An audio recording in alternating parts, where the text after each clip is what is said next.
दिल्ली विधानसभा के लिए चल रहा चुनाव प्रचार का शोर थम गया है। इससे पहले बीजेपी के स्टार प्रचारक और उत्तराखंड के सीएम पुष्कर सिंह धामी ने दिल्ली के करोल बाग में बीजेपी प्रत्याशी दुष्यंत गौतम के पक्ष में प्रचार किया।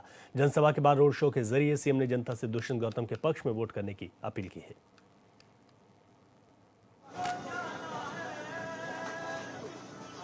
चाहे बागेश्वर का उपचुनाव हो या अभी केदारनाथ विधानसभा का उपचुनाव हो या अभी हमारे निकाय के चुनाव के परिणाम आए हों, या मैं कहूं 30 सालों के बाद हरिद्वार के कार्यकर्ता बहुत बड़ी संख्या में यहाँ पर आए हैं, या 30 सालों बाद हरिद्वार में पंचायत के चुनाव, सारे चुनाव में आप प्रभारी के नाते हम सबको वहां पर सहयोग करते रहे, मार्गदर्शन करते रहे। भाइयों बहनों, आज मैं करोल बाग से इतनी देवतुल्य जनता से ये अनुरोध करता हूं सबसे कि आप सब लोग इनको भारी मतों से जिताइए, और आप इनको जिताएंगे तो पार्टी का और इनका जो लंबा अनुभव समाज के क्षेत्र में काम करने का है, वो निश्चित रूप से इस करोल का विधानसभा के लोगों के लिए बहुत काम आने वाला है, बहुत नया परिवर्तन लाने वाला है, जो काम यहाँ नहीं हुए। और वैसे भी आपने देखा 10 वर्षों में यहाँ पर आपदा की सरकार ने जिस प्रकार से यहाँ की सड़कों को खस्ताहाल कर दिया, दिल्ली को प्रदूषण की दुनिया की सबसे प्रदूषित राजधानी बनाने का काम इन लोगों ने किया है। भाइयों बहनों, इन्होंने घोषणाएं बड़ी बड़ी करी, अच्छी अच्छी बातें करी, लेकिन जब बाहर निकला तो उसमें से कुछ भी नहीं निकला। इतने घोटाले कर दिए, इतने घपले कर दिए भाइयों बहनों, चाहे मोहल्ला क्लिनिक का घोटाला हो, चाहे वो बस खरीद का घोटाला हो, पैनिक बटन का घोटाला हो, शराब का घोटाला हो। मैं इसको गिनाने लगूंगा तो मैं पिछले 10-12 दिनों से लगातार दिल्ली के चुनाव प्रचार में अलग अलग स्थानों पर गया हूँ, और मैं लगभग 35 से भी ज्यादा स्थानों पर हमारे सभी दिल्ली वासियों से अनुरोध कर चुका हूँ, और हर जगह में देख रहा हूँ कि लोगों ने इस बार परिवर्तन का मन बना लिया है। भाइयों बहनों, इस बार परिवर्तन दिल्ली के लोग करने वाले हैं। यमुना जी को मैली से प्रदूषित बनाने का काम उन्होंने किया है। इससे आप सबको तय करना है कि इस बार एक तरफ है मोदी जी, भारतीय जनता पार्टी, दुष्यंत गौतम जी उस कमल के फूल वाले निशान वाले, और दूसरी तरफ है वो लोग जिन्होंने भ्रष्टाचार किया है, घोटाले किए हैं, भाइयों बहनों, तुष्टीकरण की राजनीति की है। एक तरफ है जो भगवान राम का मंदिर बनाते हैं अयोध्या में, दुष्यंत कुमार गौतम जी उस पार्टी से खड़े हैं, भाइयों बहनों, उस सिंबल पर खड़े हैं। एक तरफ वो लोग हैं जो हमेशा भगवान राम के मंदिर के बनने का विरोध करते हैं, एक तरफ वो लोग हैं जिन्होंने धारा 370 हटाई, एक तरफ वो लोग हैं जो कहते हैं धारा 370 दोबारा से आनी चाहिए, उनका समर्थन करने वाले हैं। भाइयों बहनों, एक तरफ वो लोग हैं जो बांग्लादेश में हिंदुओं का नरसंहार होता है तो हमारे दुष्यंत गौतम जी राष्ट्रीय स्तर पर उसकी आवाज को उठाने का काम करते हैं। दूसरी तरफ ऐसे लोग हैं जो हिंदुओं के नरसंहार के मामले में, बहनों का वहां पर अत्याचार हो रहा था, उनके साथ अन्याय हो रहा था, चुप्पी साधे खड़े हुए थे। भाइयों बहनों, इनको आप ही नहीं, इनको मैं तो पापी कहता हूं दिल्ली के। भाइयों बहनों, ये दिल्ली के पापी हैं जिन्होंने 10-11 सालों तक यहाँ का विकास अवरुद्ध किया है। इसलिए समय आ गया है, आप सब लोगों का जोश देखकर मैं देख रहा हूँ रविंदर जी आपने और हमारे मंडल अध्यक्षों ने, यहाँ के सभी कार्यकर्ताओं ने, पदाधिकारियों ने बड़ी तैयारी की है। हमारी फसल पक्का तैयार हो गई है। अब 2 दिनों तक, आज 3 तारीख हो गई, 4 और 5 तारीख की शाम को 6 बजे तक, जब तक मतदान पूरा ना हो जाए, एक एक कार्यकर्ता को अपने अपने बूथों पर डट कर खड़े रहना है, और कमल के बटन को इतना दबा देना है, इतना दबा देना है, इतना दबा देना है कि 6 बजे कमल का बटन अंदर, और 8 तारीख को जब रिजल्ट निकलेगा तो भाइयों बहनों, आप सब कह रहे थे देवभूमि से हम लोग आए, देवभूमि के सारे लोग चाहते हैं, पूरी देवभूमि चाहते हैं कि दुष्यंत गौतम जी सर्वाधिक मतों से जीते, भाइयों बहनों, भारी मतों से जीते, एक रिकॉर्ड यहाँ करोल बाग की जनता बनाए। इतना ही मैं आप सबसे निवेदन करते हुए अपनी बात को समाप्त। दिल्ली में चुनाव प्रचार खत्म होने से पहले सीएम पुष्कर सिंह धामी करोल बाग में जनसभा और रोड शो करने के बाद पटेल नगर पहुंचे, जहां उन्होंने पार्टी प्रत्याशी राजकुमार आनंद के पक्ष में भव्य रोड शो किया, जिसमें भारी संख्या में लोग शामिल हुए।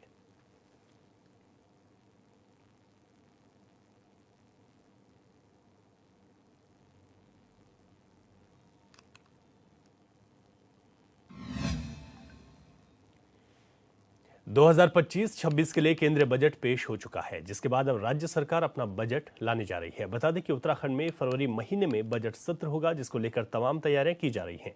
ऐसे में इस बार का बजट कैसा होगा, इसको लेकर एचएनएन ने वित्त मंत्री डॉक्टर प्रेमचंद अग्रवाल से खास बातचीत की। केंद्रीय बजट आ चुका है और अब बारी प्रदेशों के बजट की है। अब उत्तराखंड में भी बजट सत्र होना है। इन विषयों को लेकर के बातचीत करेंगे। हमारे साथ उत्तराखंड सरकार में वित्त मंत्री डॉक्टर प्रेमचंद अग्रवाल जी हमारे साथ है। सर, केंद्रीय बजट आ चुका है। अगर केंद्रीय बजट की बात की जाए तो उत्तराखंड के लिए कितना खास ये बजट है? देखिए, सबसे पहले तो मैं केंद्रीय वित्त मंत्री जी का बहुत धन्यवाद कर रहा हूँ, अभिनंदन कर रहा हूँ। माननीय प्रधानमंत्री जी का विशेष अभिनंदन कर रहा हूँ, जिनके मार्गदर्शन में एक बहुत ही ऐतिहासिक, बहुत ही संतुलित, समावेशी, सर्वग्राही, सर्वस्पर्शी, विकासोन्मुख बजट उनके द्वारा प्रस्तुत किया गया, उनके मार्गदर्शन में प्रस्तुत किया गया। अब देखिए, इस हर क्षेत्र, हर वर्ग को इसमें साधने का काम किया है। कृषि के क्षेत्र में बात करें, शिक्षा के क्षेत्र में बात करें, चिकित्सा के क्षेत्र में बात करें, रक्षा के क्षेत्र में कितना बड़ा इजाफा उसमें बजट में उनके लिए किया गया है। और यदि हम लोग कृषि की बात करते हैं तो आप जानते हैं कि ये हमारा कृषि प्रधान देश है। इसमें एग्री प्रोग्राम जो लागू होगा, जब शुरू होगा, इसमें 2.25 करोड़ किसान इसमें लाभान्वित होंगे। और ऐसी उन्होंने जो है धन धान्य कृषि योजना भी लाई है, जो देश भर के 100 जिलों में ये शुरू होगी। तो यानी किसान उससे भी लाभान्वित होंगे। ऐसी दाल के लिए एक नीति लाने का काम किया, कॉटन के लिए एक बड़ा काम किया है। यदि बिहार में मखाना ज़्यादा होता है, उसके लिए मखाना नीति, मखाना बोर्ड बनाने का काम किया है। तो इस प्रकार से काम का पर्यटन की यदि मैं बात करूं तो आप ये देखिए कि हमारे यहाँ जो, जैसे मैं, हमारा उत्तराखंड ही है, यहाँ जैसे आपने कहा उत्तराखंड में क्या होगा, तो अब ये देखिए कि यहाँ पे पूरे देश में 50 टूरिज्म केंद्र खुलेंगे, तो उसमें हमारे को लाभ मिलेगा। यदि मैं बात करूं चिकित्सा पर्यटन की, उसमें 20,000 करोड़ रुपए का प्रोविज़न किया है, तो उसमें हमें लाभ मिलेगा। पर्यटन दृष्टि से हम लोग पूरे देश भर में जाने जाते हैं।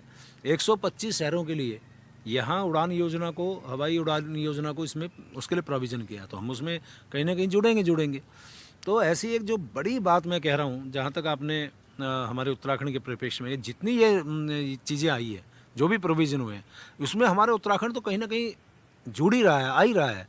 अब जैसे 12 लाख रुपए उन्होंने इनकम टैक्स को फ्री किया है, 7 लाख से 12 लाख रुपए किया है।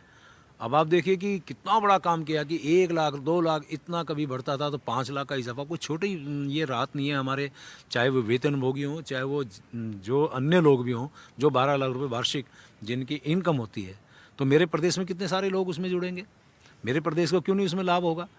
और यदि माना जो हमारे यहाँ आंगनबाड़ी पोषण के लिए 8 करोड़ रुपए का लोन का जो इन्होंने प्रावधान किया, क्या उसमें हमारे लोगों को लाभ नहीं होगा। जब हमारे यहाँ बुजुर्गों के लिए टीडीएस को जो की सीमा जो है दुगनी की गई, तो स्वाभाविक रूप से हमें उसमें लाभ होगा। यानी कि जितने भी, अब इसमें देखिए कि हर जिले में कैंसर यूनिट लगाने का काम हो रहा है, तो हमारे सभी जिले लाभान्वित होंगे, आच्छादित होंगे। और 36 जीवन रक्षक दवाइयों को टैक्स फ्री किया है, स्वाभाविक रूप से हमें उसका लाभ होगा। यानी कि मैं कह सकता हूँ कि इन सब चीज़ों को जो केंद्र की हैं, और फिर हमारे केंद्र प्रस्तुत योजना में उसका लाभ हो रहा है। और इसी हमारे बजट में 444 करोड़ का सीधा फ़ायदा जो हमारा टैक्स का हमें मिलता है, उसका और इजाफा हमें हो रहा है। तो सीधा लाभ हमें हो गया। हमने जब मांग की थी, जब मैं जैसलमेर में अपनी बात रखी थी, कुछ बिंदु हमने रखे थे, तो उसमें हमने कहा था, साहब हमारे यहाँ जल जीवन मिशन पूरे पहाड़ में आज भी जो है बहुत उस गति से नहीं आगे बढ़ पाया, जिसको हम लोग कहते थे कि समय पे हम पूरा कर लेंगे। अब आप देखिए, पहाड़ की 3 मूलभूत समस्या मैं कह सकता हूँ, या तो सभी के लिए मैं कह सकता हूँ कि पानी, बिजली, सड़क। तो सड़क हमारे यहाँ बहुत अच्छी है, माननीय केंद्र के जो हमारे प्रधानमंत्री जी हैं, उनके मार्गदर्शन में जो सरकार है। और यदि मैं बिजली की बात करूँ, सौभाग्य योजना आज पूरे प्रदेश में, जहाँ पहले गाँव में बिजली नहीं थी, आज सब जगह बिजली उत्तराखंड में लगभग है। ऐसी स्थिति में जल जीवन मिशन ने हर घर में जो पानी भेजने की योजना जो लाए थे, उसकी मियाद ख़त्म हो रही थी 2025 मार्च में। और मैंने आग्रह किया जैसलमेर में कि साहब इसकी समय सीमा बढ़ाई जानी चाहिए, और मुझे खुशी है इस बात की 2028 तक उसे करने का काम किया। यानी कि हमारे को हर घर में जल भेजने का काम हम लोग इस दौरान कर लेंगे। और उससे बड़ी बात क्या है, जो सेंटर ऑफ एक्सेलेंसी का मैंने रखी थी, बहुत बड़ा हमारा को लाभ हो रहा है कि उसमें 5 सेंटर देश भर में खोलने का जो है इसमें निर्णय लिया गया है। तो मेरी मांग ही कहें या मेरी उत्तराखंड की मांग कहें, ये इस प्रकार से जब ये स्वीकार हो रही है तो स्वाभाविक रूप से यदि मांग भी हम उठा रहे हैं, मैं नहीं उनको उस प्रकार का, ये जो पत्र मैं आपको दिखा सकता हूँ, ये मैंने उस टाइम पे दिया था। और आप ये देखिए इसमें कहीं ना कहीं लाभ हमें मिला है, हमारी मांग को माना गया है, तो स्वाभाविक रूप से एक सेंटर का जरूर हमें उत्तराखंड को मिलेगा। तो इसका कितना लाभ हमारे क्षेत्र को होगा, विकास की दृष्टि से, आगे आने वाली योजनाओं की दृष्टि से और पर्यटन की दृष्टि से। तो कुल मिला के ये बजट भी हमारे प्रदेश के लिए हितकर है। और जो हमारी केंद्र पोषित योजना है उसमें भी इजाफा कहीं ना कहीं हमारे प्रदेश के लिए होगा। तो मैं इसके लिए फिर से माननीय प्रधानमंत्री जी का और माननीय वित्त मंत्री जी का बहुत धन्यवाद कर रहा हूँ। और हमारे उत्तराखंड के लिए जो इनके मन में भाव रहता है, मैं बहुत उसके लिए उनके लिए मेरे पास शब्द नहीं है कि हम लोग तो हमेशा एक बात कहा करते हैं कि मोदी जी के दिल में उत्तराखंड है, उत्तराखंड वासी के दिल में मोदी जी हैं। तो उसका प्रत्यक्ष प्रमाण हमारे सामने है। सर, अब उत्तराखंड का बजट सत्र भी होना है और उत्तराखंड का अपना बजट भी आना है 15 फरवरी के बाद जो बजट आएगा, तो ऐसे में किस तरीके का बजट इस बार उत्तराखंड के लिए सरकार लाने जा रही है? ये स्वाभाविक रूप से हम लोग उत्तराखंड के हित में, उत्तराखंड वासियों के लिए बजट लाएंगे। आप जानते हैं कि अब केंद्र का बजट आ गया है तो हमारे लिए मार्गदर्शन का काम करेगा। कुछ नई नीति आती हैं या नई योजना है तो उसको हम लोग मद्देनजर रखते ही है। और वैसे भी हम लोग अपने प्रदेशवासियों से, जब से ये सरकार हमारी सत्ता में आई है माननीय धामी साहब की, उनके मार्गदर्शन में हम बजट बनाते हैं। और हमने एक परंपरा शुरू की है कि हम तमाम प्रदेशवासियों से व्हाट्सएप, ट्विटर, अन्य माध्यमों से उनके सुझाव मांगते हैं। बताइए कि आपका बजट कैसा होना चाहिए, उसमें क्या कुछ होना चाहिए, क्या प्रोविज़न होनी चाहिए। या यूँ कहिए कि हम लोग संवाद करते हैं तमाम स्टेक होल्डर से, सब काम चल रहा है, सब काम हो रहे हैं।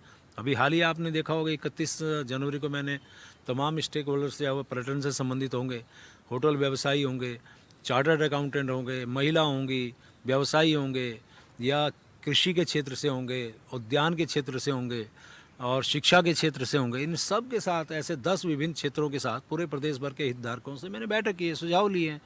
कुछ लोगों ने अपने बहुत ही महत्वपूर्ण सुझाव दिए हैं, तो उनको हम इसमें समाहित करेंगे। तो हमारा तो मंतव्य ये है कि हम अपने प्रदेश के लिए, प्रदेशवासियों के लिए, और हमारा तो एक मूल मंत्र यही है कि सबका साथ, सबका विकास, सबका विश्वास और सबका प्रयास, उस मूल मंत्र के साथ हम अपना बजट प्रस्तुत करने वाले हैं। और आपने देखा होगा पिछली बार हमने ज्ञान, GYAN, जी फॉर गरीब, Y फॉर युवा और A फॉर अन्नदाता, N फॉर नारी, यानी इन 4 स्तंभों पे हमने बजट प्रस्तुत किया। इस बार भी केंद्र में भी उसका उल्लेख है और इस बार भी हम उसमें कहीं ना कहीं उसको फोकस करेंगे, यानी सभी क्षेत्रों को उसमें लाभान्वित करने का काम करेंगे। सर, अच्छा, बात कीजिए प्रदेश में शिक्षा और स्वास्थ्य, ये 2 ऐसे सेक्टर हैं जिनमें क्षेत्र हैं जिनमें संसाधनों की कमी से लगातार प्रदेश को जूझना भी पड़ता है। खासतौर पर अगर पहाड़ी क्षेत्रों की बात की जाए, जनपदों की बात की जाए, तो क्या इसके लिए भी कुछ विशेष प्रावधान बजट में रखे जाएंगे? नहीं, हम लोग हमेशा करते हैं। देखिए, विभागों से हम लोग उनकी अपेक्षा अनुरूप हम लोग बजट में प्रावधान करते हैं, और साल भर में उनको हमने क्या बजट इससे पहले दिया, क्या उन पे उनकी गति रही या उन्होंने कितना खर्च किया, ये भी हम उसमें देखते हैं। और कोशिश करते हैं कि हर जो विभाग हैं उनको हम ठीक ठाक बजट दें। शिक्षा और चिकित्सा तो बहुत बड़ा हमारा खासकर पहाड़ के लिए आवश्यक लगता है, और उसमें हम लोग उसमें करते ही हैं। और इसीलिए आज मैं कह सकता हूं कि जो पहले कभी हमारी शिक्षा की स्थिति, चिकित्सा की स्थिति पूरे प्रदेश भर में खासकर पर्वतीय क्षेत्रों में अच्छी नहीं थी, आज तो उसमें बहुत सुधार आया है। तो आप देखिए इसी केंद्रीय बजट में यदि उन्होंने कहा कि 13 हमारे यहाँ मान लिया जनपद हैं, हर जनपद में कैंसर सेंटर होंगे, तो हमारे को तो लाभ उससे भी मिल रहा है। 75,000 सीटें उन्होंने MBBS की बढ़ाई है पूरे देश भर में, हमारे लोगों को लाभ मिलेगा। और बच्चे जो MBBS होके आएंगे, डॉक्टर्स हमारे यहाँ भी पहुँचेंगे। यानी कि शिक्षा का, चिकित्सा के क्षेत्र में जहाँ हम लोग काम कर रहे हैं वहाँ हमारे सेंटर से भी लाभ होने वाला है। तो हम लोग इसके लिए भी प्रावधान ठीक ठाक करते हैं, और वैसे भी आप जानिए कि हम हमेशा इस पे हमारा फोकस भी रहता है। सर, अगर बात की जाए, जब भी सत्र होता है एक बात लगातार उठती है राजधानी को लेकर, स्थायी राजधानी को लेकर। गैरसैंण ग्रीष्मकालीन राजधानी है, देहरादून अस्थायी राजधानी है। क्या इसको लेकर भी सरकार इस सत्र में कुछ फैसला लेने जा रही है कि इस सत्र में कुछ इसको लेकर के प्रावधान आ सकते हैं? नहीं, देखिए अभी ये एक ऐसा मुद्दा है कि जो जिसमें मैं कह सकता हूँ, चाहे वो हमारे आंदोलनकारी हों, चाहे स्थानीय जनता हो, चाहे हमारे राजनीतिक दल हो, ये एक ऐसा मुद्दा है कि जिस पे उस सत्र में बहुत जल्दी में फैसला नहीं लिया जा सकता। सबके साथ बैठ के सबसे चर्चा करके ही इसका हल निकल सकता है। तो ये बहुत आसान भी नहीं है और ये हम लोग हमारा अब आप देखिए, भारतीय जनता पार्टी एकमात्र ऐसी पार्टी है 25 साल आज इस प्रदेश को बने हो गया और ये भी आप जानते हैं एक बार सरकार कांग्रेस की फिर भाजपा, एक बार कांग्रेस फिर भाजपा, इस बार दूसरी बार हमारी भाजपा आई है। यानी 2 मौके तो कांग्रेस को भी मिले हैं, लेकिन कभी राजधानी के बारे में कोई चिंता कांग्रेस ने तो की नहीं। लेकिन हमारी सरकार थी भारतीय जनता पार्टी की कि हमने ग्रीष्मकालीन राजधानी उस गैरसैंण को हमने घोषित किया है, उसके डेवलपमेंट के लिए हम लोग काम कर रहे हैं। हर बड़ा फंक्शन हम वहाँ करने का काम करते हैं। तो ऐसा नहीं है, उसका स्थान अपनी जगह बहुत महत्वपूर्ण स्थान है, लेकिन इस वाले मुद्दे पे, स्थायी राजधानी वाले मुद्दे पे सबसे बैठ के इसमें चर्चा की जाएगी। बहुत आसान भी नहीं है कि इसको हम लोग तुरंत इस पर लागू करें। सभी से बैठ के जो निष्कर्ष निकले उसके बाद फिर आगे की कार्रवाई होगी। धन्यवाद सर।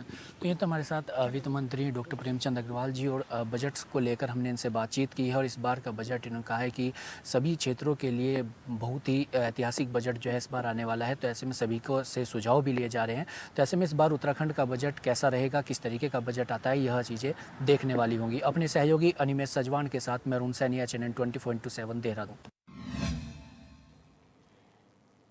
पौड़ी में जिलाधिकारी डॉक्टर आशीष चौहान ने जिला कार्यालय सभागार में उद्योग मित्रों के साथ बैठक की, जिसमें उन्होंने स्टार्टअप को सुगम वातावरण प्रदान करने के लिए एक समिति का गठन करने और बैठक में प्रस्तुत प्रतिपूर्ति दावों को लेकर महाप्रबंधक उद्योग को निर्देश दिए कि जिन उद्योगों की तरफ से दावे प्रस्तुत किए गए हैं उनका प्रोडक्शन मैन्युफैक्चरिंग संबंधी आंकड़े 1 सप्ताह के भीतर प्रस्तुत करना सुनिश्चित करें। बैठक में उद्योग विभाग की तरफ से 6,62,49,000 की धनराशि के 143 प्रतिपूर्ति दावे प्रस्तुत किए गए।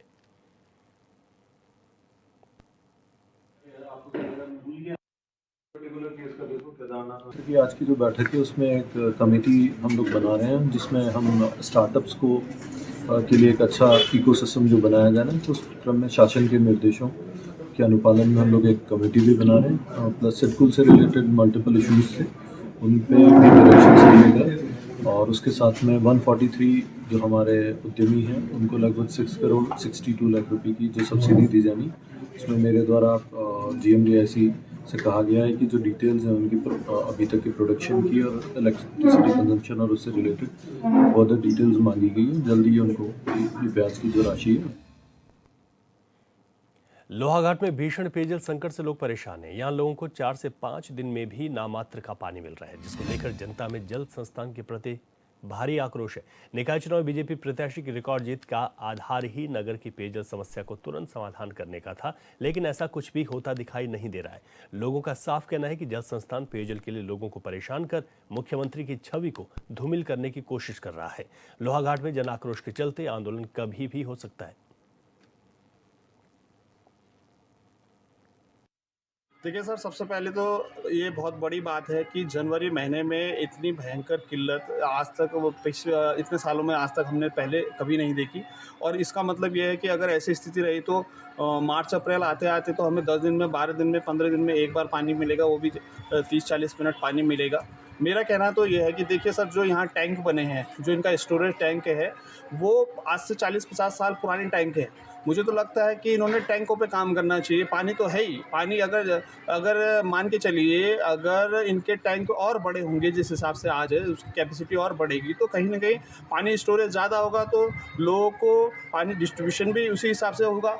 अब पानी आपके टैंक हैं, बिल्कुल आज से रिव्यू लिफ्ट योजना तो हमारे लिए, नगर के लिए और क्षेत्र के लिए बहुत ज़रूरी है और मुझे लगता है कि इस पे जल्द से जल्द काम होना चाहिए। देखिए, कागज़ों पे और मेरा मानना है कि खाली कहने भर से नहीं होगा, धरातल पे अतिशीघ्र जल्द से जल्द इस पे काम शुरू होना।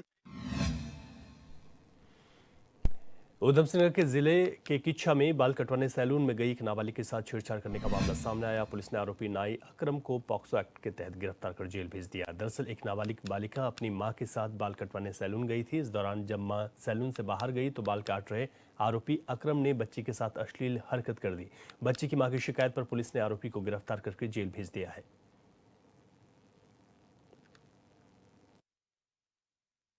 इसके संबंध में जो पीड़िता है उसके घर वालों की तरफ से मुकदमा लिखाया गया था। वो बच्ची बार्बर की दुकान में बाल कटवाने गई थी। दौरान बाल काटने के उसके द्वारा कुछ अश्लील हरकत की गई थी। इसमें अभियोग पंजीकृत कर लिया गया है उसे गिरफ्तार करके न्यायिक अभिरक्षा में जेल भेज।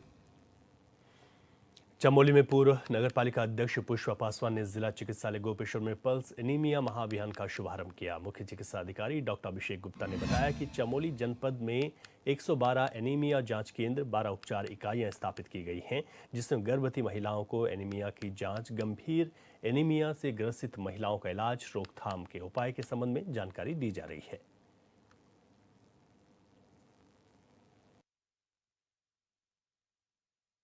उन्नीस 1925 गर्भवती माताएं हमारे पास रजिस्टर्ड हैं।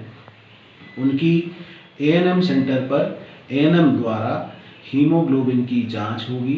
उसके उपरांत उनको जो है डॉक्टर के पास, जो हमारी निकटतम चिकित्सा इकाई होंगी, हमारी ऐसी 12 चिकित्सा इकाई हैं जहां पे उनका ट्रीटमेंट किया जाएगा, उनको चिकित्सा सलाह दी जाएगी, उनको एनीमिया से अच्छे जूझने के लिए अच्छे खाने की सलाह दी जाएगी, और अगर उन्हें इंजेक्शन भी लगाना हो तो उन्हें इंजेक्शन, आयरन का इंजेक्शन भी लगाया जाएगा। आयरन की टैबलेट्स एवं आयरन की जो इंजेक्शन है वो हमारे पास पर्याप्त मात्रा में है। हर चिकित्सा स्क्रीनिंग साइट पर हमारे पास पर्याप्त परीक्षण के जो है हीमोग्लोबिन मीटर जो है उपलब्ध हैं, और उनकी स्ट्रिप्स भी हमारे पास उपलब्ध हैं। पंतनगर कृषि विश्वविद्यालय के गेस्ट हाउस के वॉशरूम में चोरी छिपे पीएचडी स्कॉलर के आपत्तिजनक वीडियो बनाने का मामला सामने आया। पीड़िता की तहरीर पर देहरादून में 0 एफआईआर दर्ज कर केस पंतनगर थाने को ट्रांसफर कर दिया गया है। अब पंतनगर पुलिस ने मामले की जांच शुरू कर दी। दरअसल पुलिस को सौंपी गई तहरीर में बताया गया कि बीती 2 जनवरी को 3 पीएचडी स्कॉलर समेत 5 सदस्यों की टीम पंतनगर क्षेत्र में शोध कार्यों के लिए आई हुई थी, जिसके तहत 3 महिला पीएचडी स्कॉलर एक ही रूम में रुकी थी, जबकि अन्य 2 व्यक्तियों के लिए अलग रूम बुक किया गया था। बीती 3 जनवरी को वो शोध से संबंधित काम पर निकल गए, जो शाम करीब 6:30 बजे वापस लौटे, जिसके बाद वो एक एक कर वॉशरूम का इस्तेमाल करने लगे। तभी वॉशरूम में नहाते समय एक पीएचडी स्कॉलर छात्रा ने देखा कि वेंटिलेशन खिड़की से कोई झांक रहा है, जिसके हाथ में मोबाइल था, जिस पर छात्रा ने शोर मचाया। साथ ही रूम में मौजूद अन्य युवतियों को यह बात बताई, जिसके बाद दोनों युवतियां बाहर आ गई। बाहर आने पर एक व्यक्ति गेस्ट हाउस के गेट की ओर भागता नजर आया। वहीं वॉशरूम के बाहर देखने पर वेंटिलेशन के पास सीढ़ी नुमा स्टूल रखा दिखाई दिया। फिलहाल पुलिस मामले की जांच कर रही है। ये संज्ञान में आया, कुछ समय पूर्व की ये घटना है। ये गेस्ट हाउस में वहाँ पे रुके थे, तो एक छात्रा का किसी ने, जो नाबालिग श्रेणी में आता है, उसने वीडियो उसका बना दिया था। तो ये उस समय उनका गेस्ट हाउस छोड़ के वो उनको जाना था, तो चले गए थे। तो जल्दबाजी में एफआईआर नहीं कर पाए थे शायद, ऐसा संज्ञान में आया है। और अभी उन्होंने देहरादून में एफआईआर करी, तो वो हमें प्राप्त हो गई है। रुद्रपुर में उत्तराखंड स्वतंत्रता संग्राम सेनानी और उत्तराधिकारी संगठन ने कलेक्ट्रेट पहुंचकर डीएम को ज्ञापन सौंपा, जिसमें भाजपा कार्यकर्ता के बयान पर आपत्ति जताते हुए कार्रवाई की मांग की गई। इस दौरान उन्होंने कहा कि अगर सुरेश गौरी पर जल्द कार्रवाई नहीं की जाएगी तो उग्र आंदोलन किया जाएगा। वो लोग आए हुए हैं, उसके खिलाफ आक्रोश है, और हम चाहते हैं कि मामला यही है कि गौरी ने जो बदतमीजी की है, जो इस राष्ट्र का अपमान किया है, राष्ट्र की धरोहर का अपमान किया है, सैनिकों का अपमान किया है, स्वतंत्रता संग्राम सेनानी संगठन का अपमान किया है, उनके आश्रितों का अपमान किया है, उसी को लेके आज डीएम को ज्ञापन दिया गया है कि इसके खिलाफ कार्रवाई की जाए। और अभी सब लोग जा रहे हैं भाजपा जिला कार्यालय, इसको पार्टी से निष्कासित किया जाए। इसी के उपलक्ष्य में सब लोग इकट्ठा हुए थे और बहुत रोष है, बहुत बदतमीजी की है उसने। एक तो कहा भी है उसने कि इन लोगों को फ्री में मिली है, और ये कहा है कि हमने मेहनत की है, तो उसकी मेहनत का सबको पता है कि फर्जी कॉलोनियां काटी है उसने। और हम लोगों ने जंगल बसाया, हमारे पूर्वजों ने जंगल बचाया, इन सैनिकों ने सीमाएं सुरक्षित की, उनको लाके यहाँ दिया गया, वो भी जंगल दिया गया। तो उन लोगों ने बसाया तो कुछ नहीं, उनके बसाने के बाद यहाँ सिडकुल बना, पंतनगर बना, तो लोग नौकरी करने आए, और नौकरी करने के बाद यहाँ पैसा कमा रहे हैं, फर्जी कॉलोनियां काट रहे हैं। तो वो बहुत मेहनती हैं, और हमारी पुरखे खप गए। तो ये साम्य नहीं है, इसको गौरी को प्रायश्चित करना होगा, इसी के लिए सब लोग इकट्ठा हुए हैं। अभी तो ये शुरुआत है, आगे अभी भी नहीं चेता तो क्या होगा उसको अंदाजा नहीं।